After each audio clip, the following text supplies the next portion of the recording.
Hello, everyone. My name is Honesty Tajay. And I'm Shaka. And welcome back to the Real Moving Picture Podcast, where we break down and review everything visual. So if you have not already done so, we ask that you like our Facebook page at The Real Pod, subscribe to this YouTube channel, follow this, podcast on Spotify, follow us on our social medias at The Real Film Pod.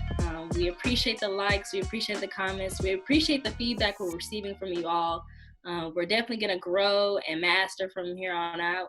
And just stay tuned. We got a lot more to bring with you all on today's episode and our future episodes. Thank you again. Make sure to follow us, hit that subscribe and like button, and leave a comment. All right, you ready? Yep, let's do it. Okay, so our first category that we have today is, are you still watching? And the topic we'll be discussing today is tech and film. So tech and film, we're basically going to be reviewing not necessarily, the physical equipment that's used to do these movies, but how technology and the society that surrounds technology in these films.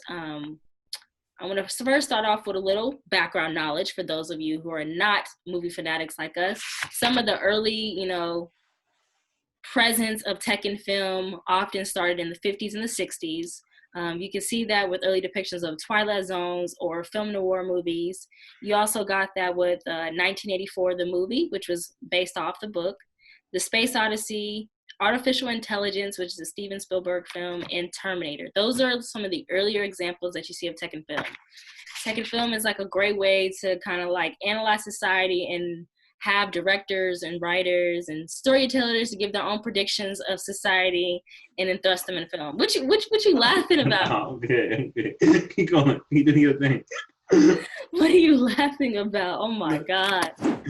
Okay, 2001: Space Odyssey. That's one of like the earliest examples that you see of like future and tech being used as motifs or used as tools to drive the story forward. The idea is for tech to also be presenting questions and not giving you the answers majority of the time. So that's what you got to see in some of those movies like Terminator, Space Odyssey, Artificial Intelligence, shows like The Twilight Zone, which is a personal favorite of mine, and so forth. We're going to be breaking down some of the most recent or 2000s, 2010s movies and shows that revolve around tech, specifically one director and screenwriter alone who was pretty much in that masterclass what we consider for being able to tell those stories. So, Shaka, would you like to take it away? Yeah. I think you're talking about, what was it, Alex you know what I'm talking about. Bro, here's the thing. Like, I took a bunch of notes on the films, but I only wrote his name down once. So Alex Garland. Yeah, Alex Garland. And so, I feel like some of you guys might know who he is if you're really into like science fiction novels. I know he's really big in that space, but he's recently started moving over to screenwriting and even more recently directing. So his directorial debut was Ex Machina. So we definitely want to get into some of that. And his third entry into his directorial catalog is Devs. So that's a limited series on Hulu. Is it through FX? Yeah, FX series. FX series. And so both of these are really interesting in how they deal with sci-fi and technology and how they, walk us along this journey with these characters while, like teaching us maybe or showing us things that are complex and like, I don't know. We'll get into I'm gonna stop you right there. So you gotta break him down a little bit so you can get a better sense of his body of work. That's what I'm saying, because I had to do research with him. So number one is he is a novelist. So he had a book that he literally just wrote out of nowhere. It was called Beach or Beaches. And it literally was just like critically acclaimed, outsold, it was New York sellers, British sellers. It was written hundreds of different languages. Like it was a critically acclaimed book. And so it was one of those things where like, hey, I'm writing a book. And then you just try to put it out there. And then you do not expect for it to blow up. Like he even said himself, it was kind of one of those things where he just wrote it and he was like thrust into fame because of the success of the book, and he didn't know how to cope with that. Then he had another book after that, wasn't as successful, but it was like a continuation of the first book. Then he moved past doing novels, and then he moved into writing screenplays or series and films. More so, he has a very short catalog of bodies of work in regards to like movies and films. It's only 9 in total for films and movies. And some of the earliest stuff that he actually wrote for and that were actually successful and won awards at festivals and were nominations for, the Academies and stuff like that was 28 Days Later. That was one of his earliest stuff that he was actually the screenwriter for. It was successful. Then you get him merging into, the tech type of writing, not necessarily directing yet, but tech writing. So like with movies like Dread, he tried to do the Halo movie, but that got canceled. Like he starts merging into technology and film. Yes, shout outs to Halo. Oh, I remember those days. I played it with my uncles all the time when I was a kid, but that's neither here or there. We're focusing on Garland at this moment. So we moved on to those type of storylines. Halo gets canceled, and he's like, you know what? I still have so many, stories to tell in regards to, of course, writing, but also directing. And then 2014, he had that debut with Ex Machina. I think the interesting thing about him, because I watched a podcast when he was on.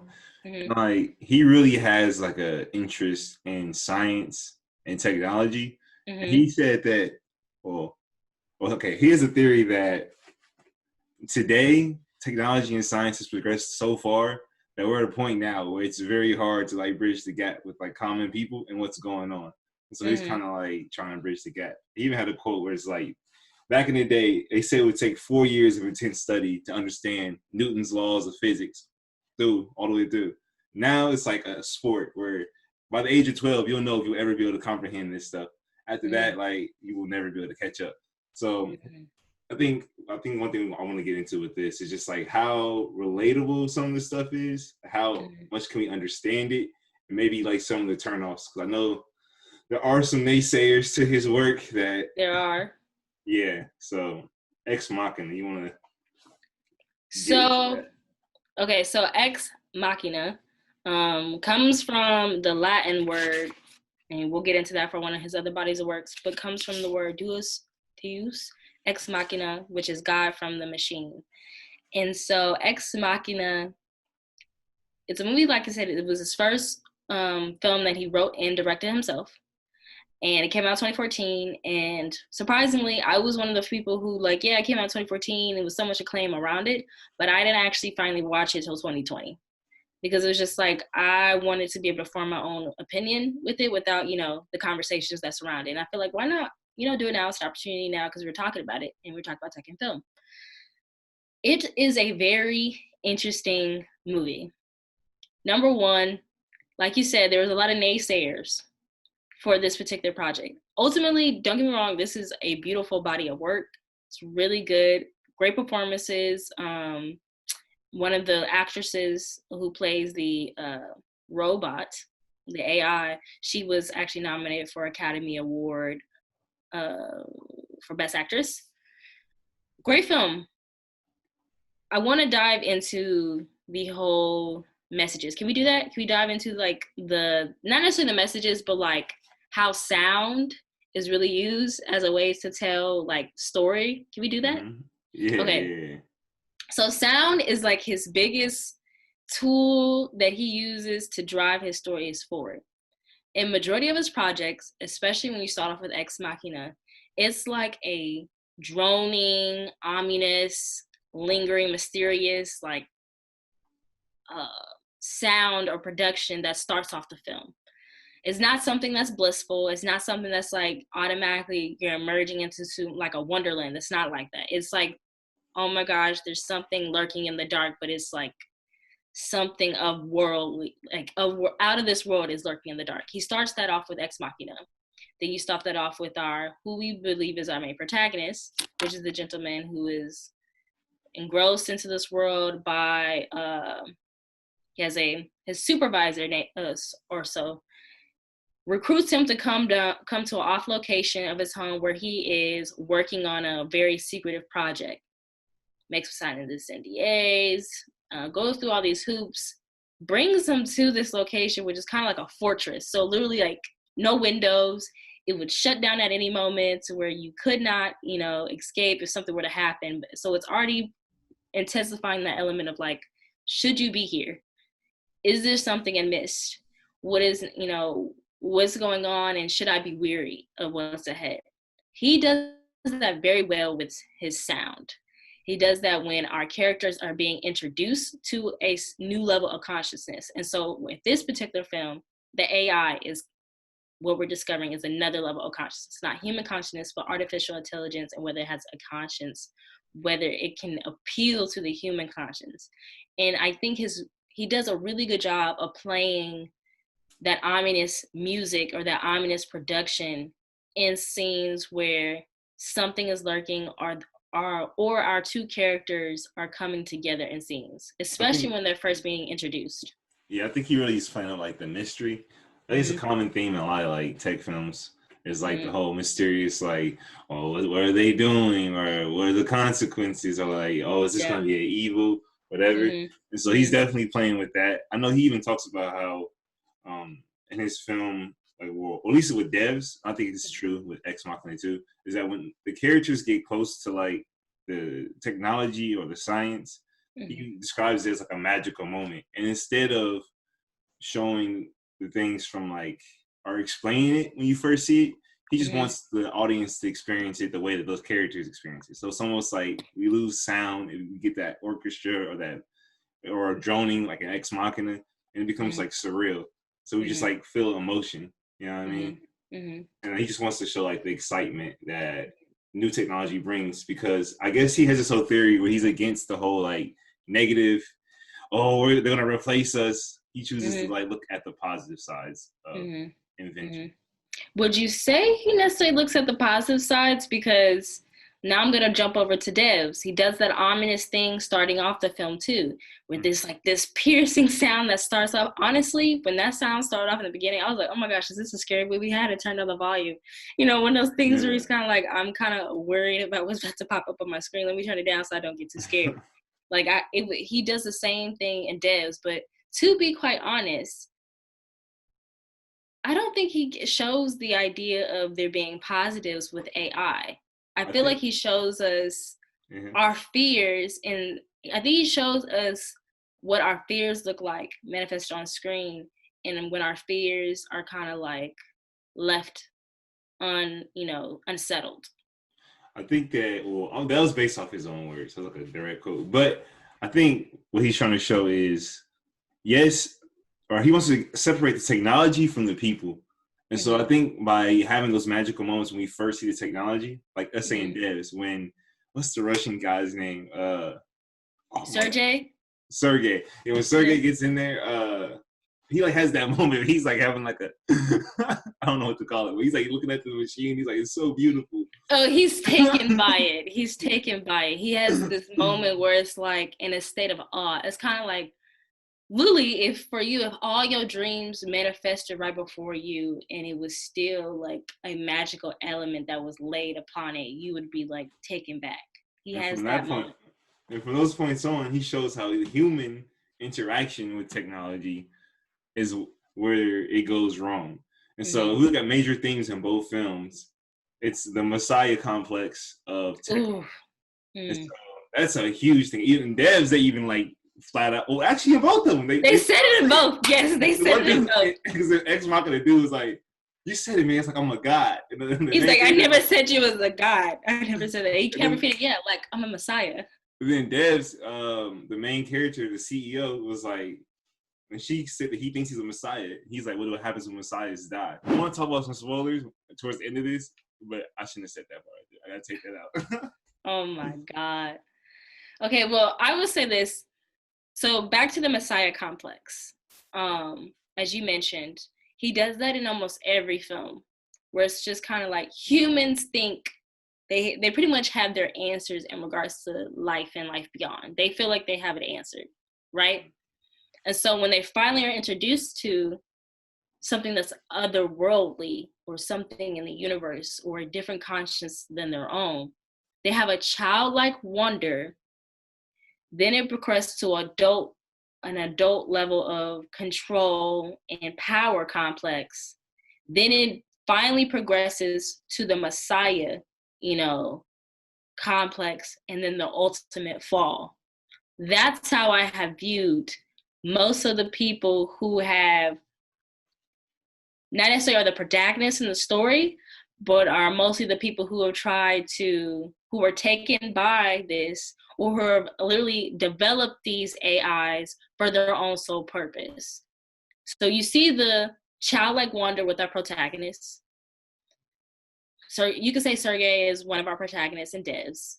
Mm-hmm. You could say the redheaded guy is a protagonist in Devs. He's taken back by this AI. Mm-hmm. In Annihilation, my homegirl from Thor and Black Swan, why am I losing her name? It is at the top of my head.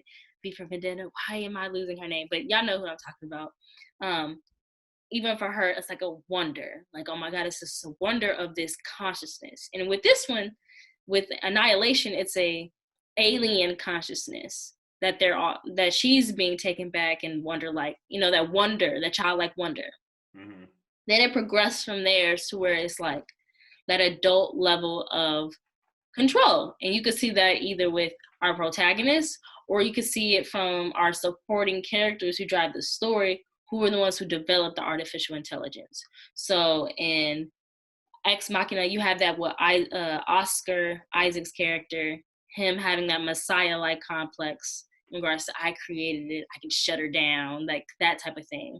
Mm-hmm. In Devs, you have it with the CEO of the company, who has this mindset of like, I created this magical thing, but it's not serving me my purpose. So it's not as great as you all are making out to be until it serves my purpose, which is understandable with the tragedy that's happened to him and what he's trying to accomplish. Then with Annihilation, it's more so the government and like the people who are in science who are kind of like taken back by it and want to use it for their own purpose or research or for warfare. That's where you get that power control. Then it's also the God-like complex.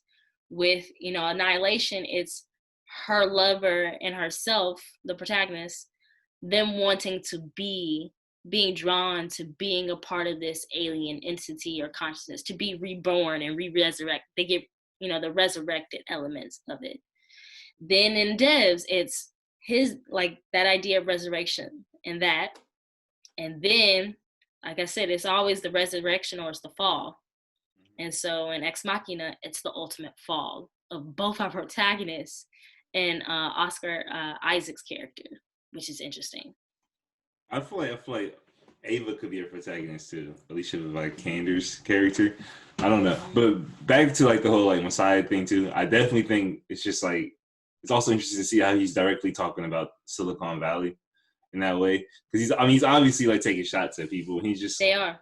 And so he's really showing how like these people are like, they have alternative agendas beneath the surface. I know he compares it to like the 80s with Wall Street, but the only difference is that era, it was like looked as like sharks. Like it was known that these people were like aggressive, but it was like celebrated. Whereas now, he says these people are hidden in tech or in hipster shirts and like coffee mugs. Like they look like harmless and innocent, and like but just they like, nerdy kids. So much to the world. It's a billion-dollar industry. Anytime there's that much money, it's going to be corruption. Yeah. I think that's really interesting too, because in Devs we see how Forrest, which is the CEO, reacts when the government comes in to put regulations on his product. He gets very defensive and like he kind of freaks out. So that's interesting. I think we should talk more about like the artificial intelligence and the whole like Turing test thing, which is kind of like the basis of Ex Machina. So like the Turing test is basically a test where you can put artificial intelligence through to see if it has a consciousness. So usually it's done by like a computer with a voice. And this one, it's like you actually can see it and you know it's a computer, and he's still trying to prove that it has a consciousness. So it's almost Ex Machina. Yeah, so it's almost like the ultimate test of consciousness. You know what I mean? Yes. And so that's when I'm going to start mentioning some of the people who brought up critical points to this. I think we should dive into one of those articles that we reviewed in relation to Ex Machina. And that is by Angela Watercutter. And the title, it is a Wired article. And it's titled Ex Machina Has Serious Fembot Problems. Right? And so she, you know, definitely gives credit where credit's due for this film and this performances and, you know, the story. But she brings up some valid points in regards to the story. And so one of the things that I feel like I can agree with her on is the idea of that these element, the element in Ex Machina of this AI having consciousness and the ability to have this consciousness is this interaction with another human, is through its engine in which it's being able to do. So that was even posed in the movie. It was our protagonist asked the developer, the CEO of this AI, asked them, why did you make the AI into a her? Why did you make her into this? Why couldn't you just make it into a gray box or anything like that? And Isaac's character goes on this whole list of like, was you really connected with just a gray box? Do gray box connect with this? And it's just also like, then why do we, you know, have this whole story? It's the whole story, y'all. It's a whole monologue of like, what's the whole point of, you know, don't we have interactions of opposite sex? And you're just like, well, the whole element of the idea of sex was for reproduction. So it's just like, it's no point. And he was talking about implementing that into the character. Then he went on to say like, oh, well, this bot can actually, you know, perform the sex acts. So it's like, So she posed a question to the writer-director and asked him about the roles of men and women in the film. His response is, Ava is not a woman. She is literally genderless. And he goes on to say just a couple other things, but that's just the main thing he said was that Ava is not a woman. It's just an AI. But even me, when I really looked at the article and I saw the response, I did one of these like what? Because that's not how you present it in the story. How he presents it in the story is that it's used mostly, the AI is used with mostly female pronouns, sexual organs, giving the stereotypical temptress plot and role. That's what I thought off the top of my dome. Watercutter mentioned that the character Lily has that female fatale, seductress, posing as a damsel in distress stereotype that is associated with women in films. The story also being driven around whether or not this AI has a consciousness or not is ultimately around sex and sex appeal as used as a tool to decipher if the AI is an AI or human. Yeah, can I chime in for a second? Yeah. So so the whole femme fatale thing is like where a female character use like her sex appeal to get what she wants. Like usually it's like she's like an evil character and she like wreaks havoc, or she's like some kind of, you know, it's a lot of times it's like film noir kind of stuff or whatever. And so and that's kind of the problem that this writer has and a lot of people have, and it is definitely a problem at points where you see that the female character is, you try to prove conscious by showing like by using her sex appeal. So some of us that's saying like, is it the only way for a female character to show, or female robot to show consciousness is through sex appeal, as opposed to a movie like what's the one with Idris Elba? It's like in the Alien series with Michael Fassbender. Prometheus. Okay, so in Prometheus, Michael Fassbender's Dave doesn't have to use sex appeal to prove consciousness. You know what I'm saying? It's just like his intellect and his ability to speak. So she's proposing, why is it in this film that she needs to use sex appeal? Is it just because she's a female robot? I think the good counter argument to this, one I wish he would have said, which would have took him a little more off the hook, it deserves to be questioned, is the whole Turing test that his character was trying to prove was set on the basis that the only way to prove consciousness would be for a character to fall for a robot, knowing that that was a robot. How do you show that? Well, robots, if they're conscious, will want to escape. If that character helps that robot escape, knowing that it's a robot, then it's like they have bought into it has a consciousness. And so in his defense, he's saying that using the sex appeal was a part of winning over this guy. And this guy who thought that he was selected because he was a great coder was actually selected because the CEO knew that he was a lonely guy based on his search history. And he knew his porn preferences. So basically he knew everything about this guy, and he knew that being lonely was his biggest. That's what he a connection with somebody was something he had yearned for. Which loneliness is a big theme, I think, in tech movies, like sci-fi films. It really is, also in all of these movies. But to negate your point, to where you say you could see how it works, you have movies where it's really like you could tell this is just a robot. It has no gender, nothing like that.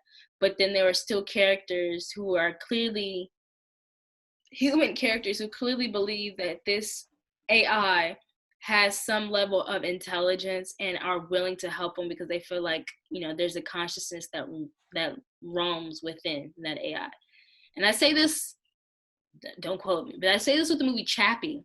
That's something where it's clearly not a human. It's not a human, it's an AI, and maybe it has maybe animal elements that are attached to it, but it's clearly an AI, has no gender from my assumptions.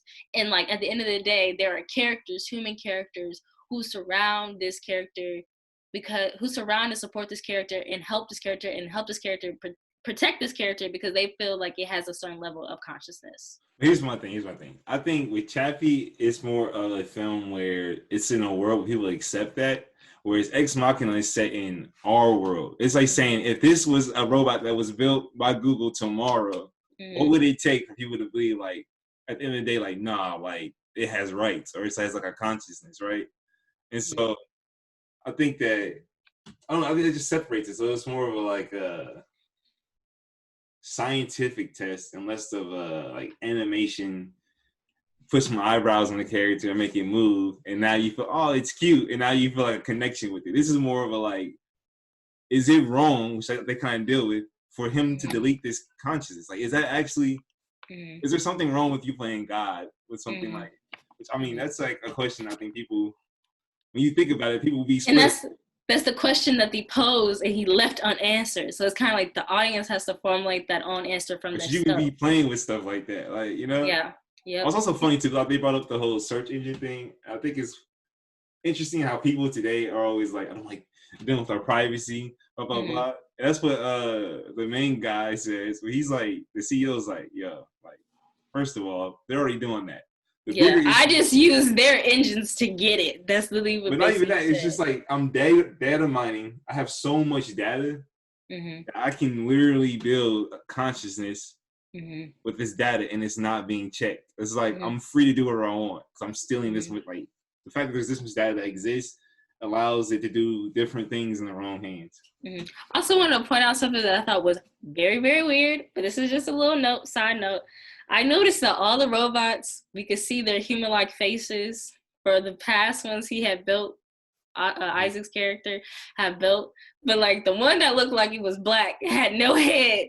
So it was no head, so it was no sense of human-like attachment to it. All the other ones were fully fleshed out, or maybe had a piece missing to them, but it's just skin or a head, but then the black one literally was just it was literally looked like a sex organ. That's what it looks like. I thought that was very interesting. Well, I think it was meant.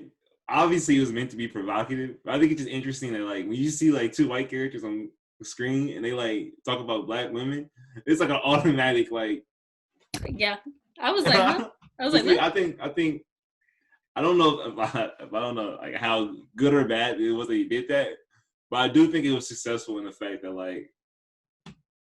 when he said that, the whole tension rose, and so it kind of made you pay attention to what was.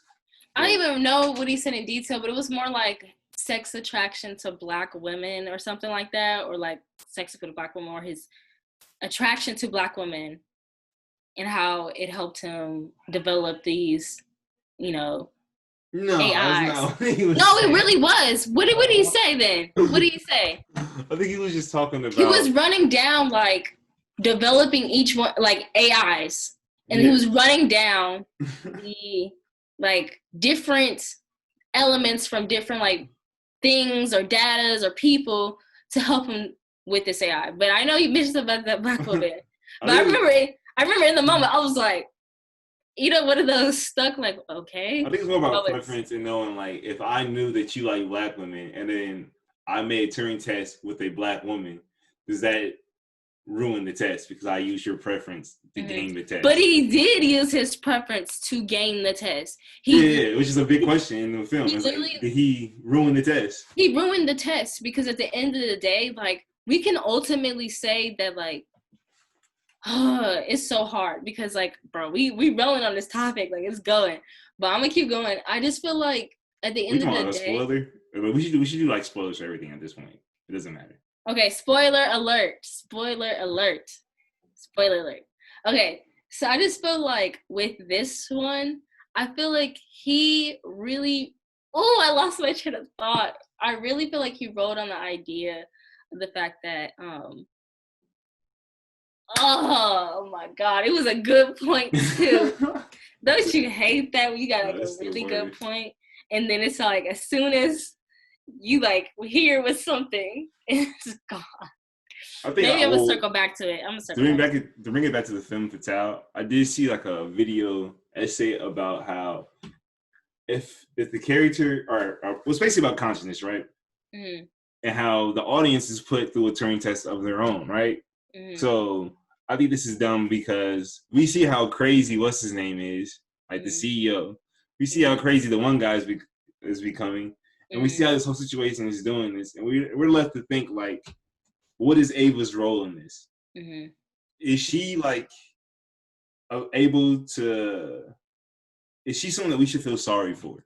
Mm-hmm. If you feel sorry for Ava, then that means for the audience member, she's passed the personal Turing test. But if she's a femme fatale where she's using sex and all those other things purely as a way to get out, like she doesn't care about any of the characters ever, it's all been just a game to get out, then it's like she didn't achieve consciousness. That means she's a robot because robots have an objective or machines, and then they can be programmed to use all means necessary. That does not mean consciousness. That brings me to my point.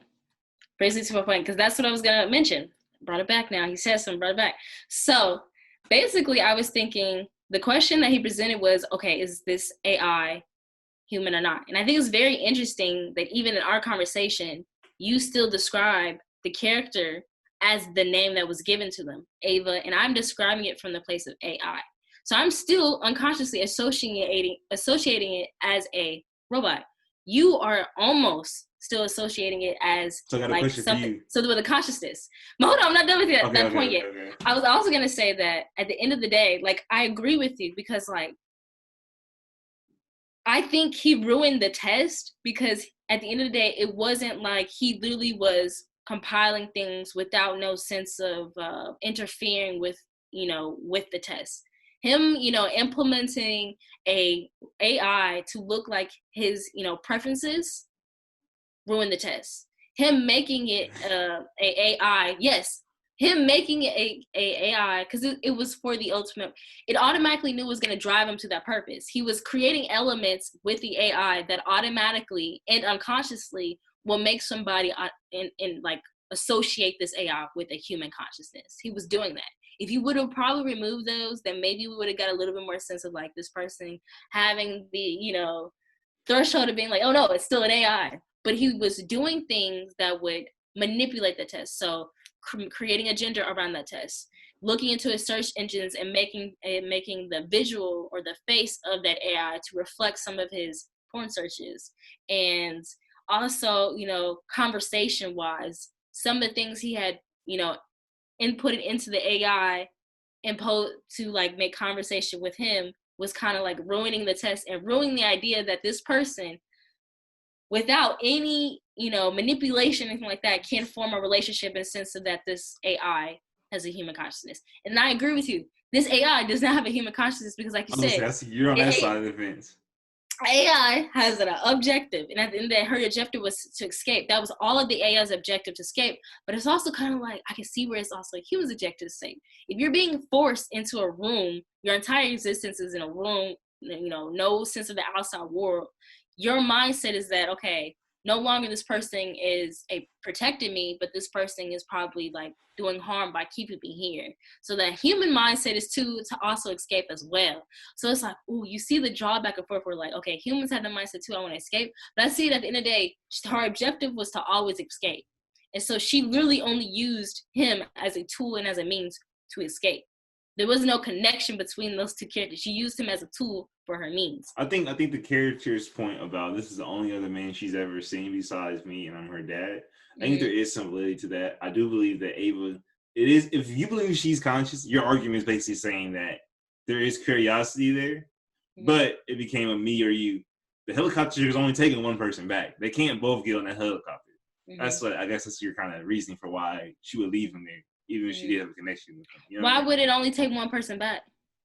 Because I think that's like the directive, you know what I mean? Like, also too, I don't think that she could trust that what's his name would be comfortable with her, like, living in society. Like, that's true. But to leave him trapped in a room to die, that's crazy. That was crazy. Yeah. Like, literally trapped. She's like, will you wait here for me? And then she putting herself all together and trapping him. And then that's when it's like, dude, you should. That's the femme fatale thing, though. That's like when that's the ultimate use of sexuality. Like, yes, that would be the argument for that.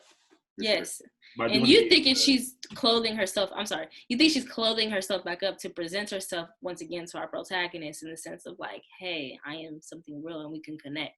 Because that's what she did to draw her first connection with him, was she putting on this little rustic cut wig and then putting on this dress and these legs to give that human element, but it was also the femininity or the sex appeal to herself. So a dress and the hair and then like the shoes.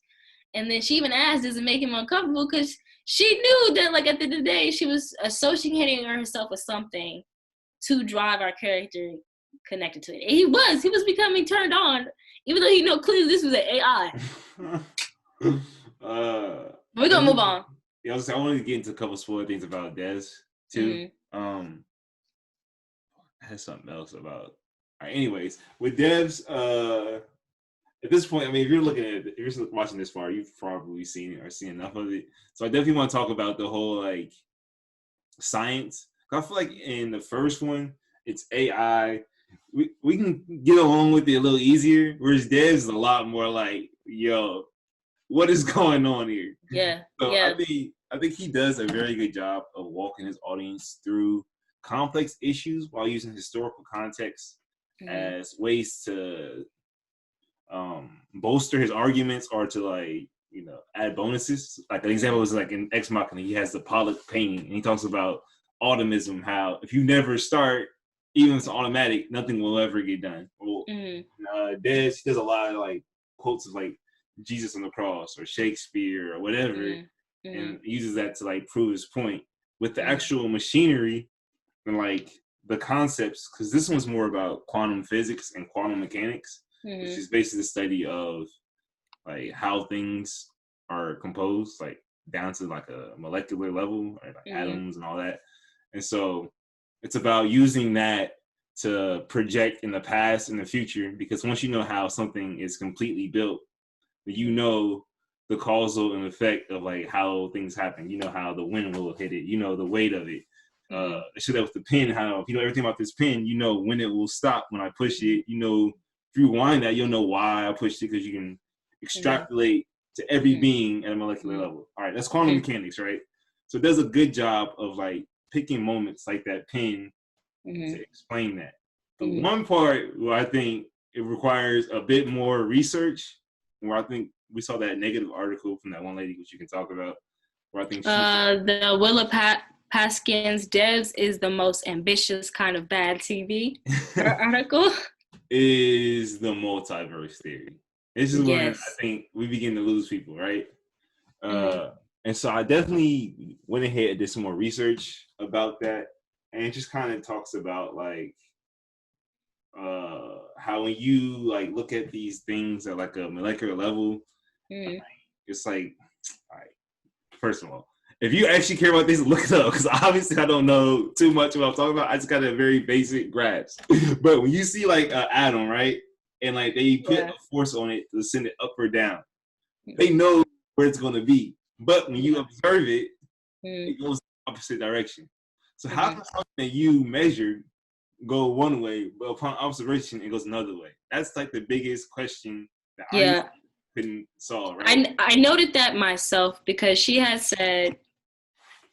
basically said Devs was, she mentioned that Devs is kind of like one of those no spark type of, it's bleak all the way you look at it. And it wasn't those like happy-go-lucky endings to it. It was just like, it was bleak the whole way. Like, it was like, dang, this is messed up the whole way through.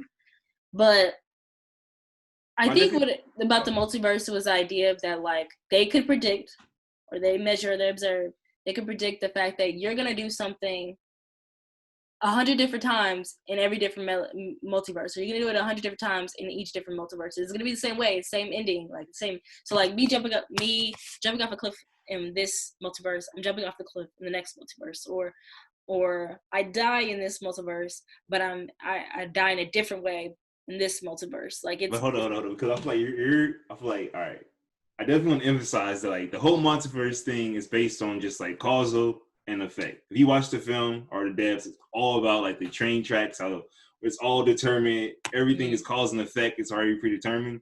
And so I just want people to think about it as if I take like this can, right? And I like do that, right? I caught it because of, according to the show, of scientific factors, the way of the can, the way I place my hands. But if you were to observe it at a molecular level, there's things that would not measure up. And so the explanation is that it splits all. They're still different. So like I say, so if you measure something and you see it, which one is real? Yeah. And so that was a huge element. We gotta wrap this up. But hold on. I want to mention that. I'm gonna mention that. And I'm gonna let you get back to your point, because that was also one thing about devs. We mentioned spoilers, y'all. It was one thing about devs was because at one point they're like, "Who is that talking in this tongue that we've never heard before?" And they were just like, "It's Jesus talking." That was Caitlin Stingy's character from Springfield, Missouri. You know that? Yes. Oh, I didn't know that. No, I didn't know. Counting to 1,000, that film from the EA program. No. It's her acting debut, I think. Wow, I didn't know that. No, somebody did. Shout out to MSU, Missouri She's in Pacific Rim too. Wow. Okay. The lead character. Oh yes, I remember her Pacific Rim, but I did not know she was for Springfield. That's crazy. Back to my point, because you throw me off the track. Basically, the idea of that, like you said, on the molecular level, they don't match up. Like, it's not A on A. It's like A on 8,000,000.1. And so when the scene was like, who's that talking? When they really feel like they, all the people who work in devs feel like, oh my God, we've like got it. They hear that she's like, is that Jesus talking? She's like, yeah, we hear Jesus talking. And then the CEO kicks in and is like, no, that's a Jesus talking, but it's not our Jesus talking. That's what it is kind of like in that multiverse of like things are not matching up, and it's like, okay, now you're like throwing me through a loop right now. Okay, but so that's a good time to bring that up, because at the molecular level, the reason why we see something and something is different is measured. The reason why that happens, there's all kinds of theories. That's the big question, right? So one theory is multiverse theory, and there are other theories. Why that matters, and we see that scene, that flashback when what's her name, Amy, or the blonde girl that is like the Forrest's guy's girlfriend / partner in crime, when she's in college, and he's putting her through that test or whatever, and she like has one theory, whatever, and he likes her theory. It's because, as we know, Forrest played a giant role in the death of his daughter. And so he wants to prove that everything happens for a reason, and that's just the way it was. So even if he didn't do that, she was going to die because he had no control. Everything's deterministic because of cause and effect. The multiverse theory, though, would then place blame on himself, because it means that it's his fault because he caused it. It means we have choice. It means we have free will. It's because there's multiple outcomes. So this whole thing, as we find out at the very end, is about him trying to prove that he was not responsible for the killing of his daughter and his wife, but more so his daughter, who he pretty much developed dedicated this whole company to, which is his daughter. But that also brings me back to what the lady said. The lady said basically this whole idea of like, okay, we need to prove that this whole multiverse is either like it's predeterministic or it's by free will. So when we finally find out it isn't, spoiler, when we finally find out it's why like they already do that? when it's free will, she does the Pac skid. I give her that. I give her credit. For Willa, I give you credit for this because when they finally reveal how it is, it like falls flat because she does it with so much ease. It's kind of like I just threw the key, or I threw the gun. I threw the gun, and it's just like there. It shows you free will right here. But then at the end of the day, they still died the same way. But I think what they're trying to show is that yes, there's free will, but the computer is basically taking all the factors. So let's say I'll tell you that this computer, what they did do in front of you, is gonna be able to predict 1 second ahead. Your natural thing would be like, nah, I'm gonna say something different. I'm gonna mess it up. But the computer is taking the fact that you know that you're trying to mess it up. So it's still gonna game the system to where like it's guessing what you would say if you knew that it's guessing what you would say. If so that crazy. makes sense. But at the end of the day, that's why it's hard to break. They still had she had free will. Yeah, Lily she had to wait until the door was about to close to break it. Yeah, Lily had free will, but then it's also kind of like at the end of the day, it was still the ending in which it was gonna be still happened. Then both dying. They've been both dying in both multiverse, either by her doing something stupid and shooting the glass, or by homeboy like we doing so many wrong things. I'm about to just shut this down, and then killing them both at the end of the day. Because at the end of the day, they still die. But you see the element of where it's like, okay, for a second, she has free choice or free will. But I think that's all that we should be able to cover in regards to our so it's so much more that we can go deeper, but we're not going to do that. Our promise was keep things short, and we're keeping it short. But if you want more, we'll break down more episodes like this. We'll break down more episodes like this, specifically around tech, because I'm a sci-fi fanatic. I love tech and film. I love movies like this. I had no idea that he was behind all these really good bodies of works that I am a fan of. Ex Machina, Annihilation, Devs. I did not know this, but can I say one thing, though? I want to do more tech and film stuff, and specifically maybe, like, as you get further along, I want to compare. Because I feel like her is a very good comparison with Ex Machina, because it's both AI, and it's like, you see how it compares. And then like Mr. Robot, I think is a very good comparison with Devs, because it's very similar in tone in some points, and the loner vibe style, and it's real like code heavy, even though one's like a different field. But it's a lot of like Messiah complex conglomerates. So like, bro, we didn't even get to mention, how we mentioned in our previous episode Upload the show, and then how the messages are in Upload. Those were very interesting. We saw Oprah Kamala 2020, and then you also saw like the conglomerates, like you had noticed with like Panera and Facebook merging, the mergers of companies together. But we'll go on into that later on. We just recommend you check those bodies of works. You take notations of what we pointed out, and maybe you'll discover something new. But we're gonna move along to our next category, and that is in the queue. We got a couple of things that each one of us had watched and we want to mention today. We can both say that, or at least I can say that none of these are in relation to tech. So take a deep breath. We're not about to dive back into the tech world. We're gonna keep it short and lighthearted. Well, not so lighthearted because one of them is loosely based off a true story, which is kind of not too great. But for my in the queue suggestion, it is For Life. So this is a Fox series that is produced by Curtis 50 Cent Jackson, one of Shaka's favorite rappers. One of the greatest of all time. Okay. What? Yeah. For Life, the show, is loosely based off of a man who was wrongfully convicted of under the drug kingpin charges and was sentenced to life in prison, and how in prison he was able to attain this is not what happened in real life, but he was able to attain a law degree and pretty much, get people off of their cases and really shed light on like the corruption within some of these convicted people's cases and get them their convictions turned over, because just the level of corruption. It's just pretty much him doing that and him using these cases as a means to get him acquitted or, you know, his charges being overturned and proving his innocence from these drug kingpin charges. Really good show. You know, one thing you know, 50 Cent definitely be on people. He would not let people breathe. He would put a foot on people's necks. But I definitely give him credit for being a really good producer. Like, if he has a story, he's really good about producing that story. Like, he has a very good track record of producing a number of TV shows and films.